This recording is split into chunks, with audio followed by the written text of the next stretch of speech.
Red Bull are heading to Miami with Max Verstappen already fighting for the season instead of controlling it. That alone tells you how serious this has become, because a team that built its recent years on authority now arrives needing proof that the car can still be trusted. Miami is not just another race on the calendar, it feels like the first real checkpoint on whether this title fight can still be pulled back from the edge. What makes this hit so hard is that the pressure is no longer hidden behind excuses or early season patience. Verstappen has been clear that the recent changes have not solved the core feeling in the car, and when a driver like him starts speaking that way, everyone listens. The fear inside Red Bull is not just about lost points, it is about losing the direction of the whole project before the front runners disappear completely. That is why this story carries so much weight heading into one sprint weekend. Red Bull do not need a miracle, but they do need a sign that the RB22 can finally give Verstappen something stable enough to attack with. Before we even get to the Miami package itself, the first thing that matters is understanding just how much damage these first races have already done. The numbers have already turned this into a crisis story because Mercedes have won all 3 races and Kimi Antonelli has jumped to the top of the standings while Verstappen is stuck chasing. That flips the whole mood of the season, because Red Bull are used to setting the pace, not trying to stop the gap from opening before spring is even over.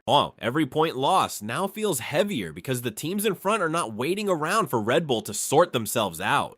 What makes the situation even worse is that this is not just one rival causing the problem. Ferrari are still there, McLaren are still there, and that means Red Bull are not losing ground in one direction. They are losing ground to a full front group at the same time. When several teams are taking points while you are searching for answers, one weak weekend can hurt the standings far more than it seems in the moment. That is why Miami has become so important this early in the year. It is not about making a statement win, it is about stopping the damage before the season develops a shape Red Bull can no longer break. And once you see how quickly the points picture is turning against them, the next question becomes impossible to avoid. What exactly is this car doing so badly on track? The worst part of the RB22 problem is not just that it looks slower than Red Bull expected, it is that the car does not seem to give Verstappen a clear and repeatable feeling from one phase of the lap to the next. When the front does not commit the way he wants, and the rear still feels nervous when he starts to push, the whole lap becomes an argument between the driver and the machine. That kind of instability damages more than pace. It damages trust. A driver can work around a weak car if the limits stay consistent, but when the balance keeps shifting, the confidence to attack the corner disappears before the stopwatch even tells the full story. That is why this issue feels so dangerous.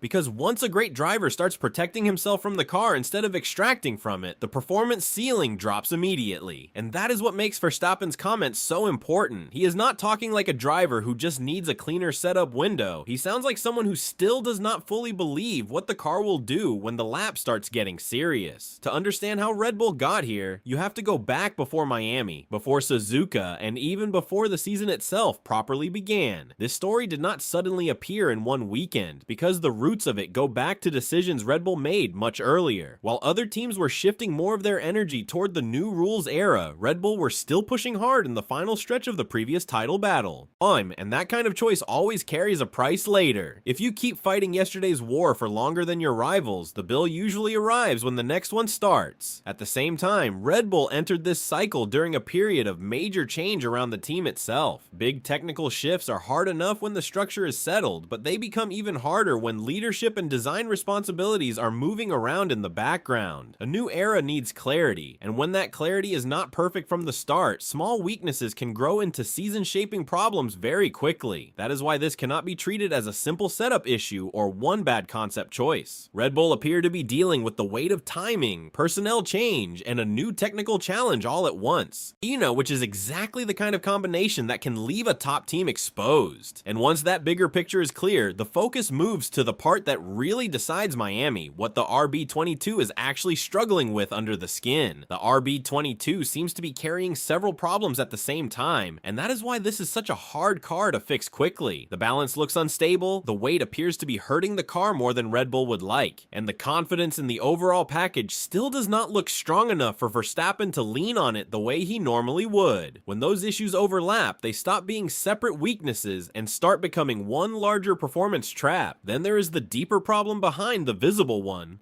which is whether Red Bull's own development picture is lining up with what the car actually does on track. If the tools say one thing and the stopwatch says another, then every new part becomes less of a solution and more of a gamble. That kind of uncertainty can slow down progress even more than a weak component, because the team are no longer just chasing pace, they are chasing belief in their own read of the car. The energy side of the new era only adds more pressure. If the car is already fragile in the corners and also not gaining enough when the power has to matter most, then Red Bull are bleeding time in two different parts of the lap that both shape the race outcome. That is why Miami is so important, because the upgrade package is not just about adding speed, it is about proving the concept still deserves to be saved.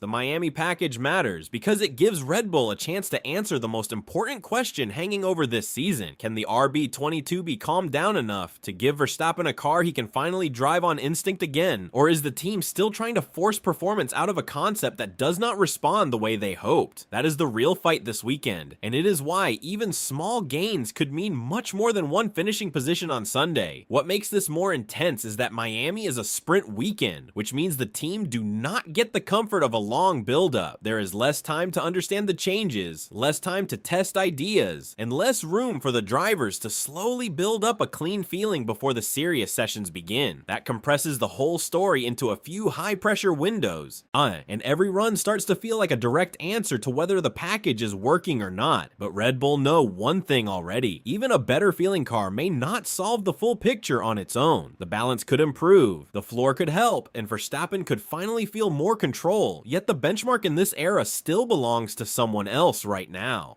That is where this story gets even more dangerous, because the team Red Bull really have to measure themselves against are not guessing anymore. Mercedes are the reason this whole situation feels so heavy for Red Bull, because a difficult start becomes much worse when another team begins the year looking settled, sharp, and completely in command of the new rules. Antonelli leading the standings and Mercedes winning every race so far changes the emotional balance of the season. Red Bull are not just trying to fix their own weakness, they are trying to stop a rival from turning early control into full authority. That matters because even if Miami gives Verstappen a better platform underneath him, the standard he has to chase still looks brutally high. Mercedes do not just seem fast, they seem comfortable, and there is a huge difference between those two things in a new era. A team that is comfortable with its package can keep adding points, while others are still asking basic questions about their own car, and that is the worst possible kind of rival to face when you are in recovery mode. Ferrari and McLaren also keep this story sharp because they make the front even harder to break into. Every point they take makes Red Bull's climb longer, and every strong result from them turns Miami into a bigger pressure test for Verstappen. That is why the final piece of this story is no longer just about the car, because once the gap grows and the rivals stay strong, the spotlight moves to the person carrying all of it. Miami could become the weekend that puts real hope back into Red Bull's season, or it could become the moment that confirms the damage is deeper than one update can fix. That is the real pressure sitting over this race, because success here is not about looking unbeatable, it is about looking alive again. If Verstappen gets in the car and finally feels a stable direction beneath him, then Red Bull still have a future to fight for in this campaign. If the package works well enough to calm the car down, shrink the gap, and restore some trust, then the whole story changes. Once the season stops feeling like a slow collapse and starts feeling like a comeback that still has time to build. But if the same problems stay visible and the leaders keep stretching away, then Miami stops looking like a rescue point and starts looking like the first real sign that Red Bull may be spending the rest of the year trying to limit damage rather than shape the title race. That is why this weekend means more than one result, more than one qualifying session, and more than one batch of new parts. It is a test of the RB22, a test of Red Bull's direction, and a test of how long Verstappen can keep believing this project is still moving towards something worth fighting for. If you want, I can now turn section 2 into a full killer narration script in the exact same style as section 1.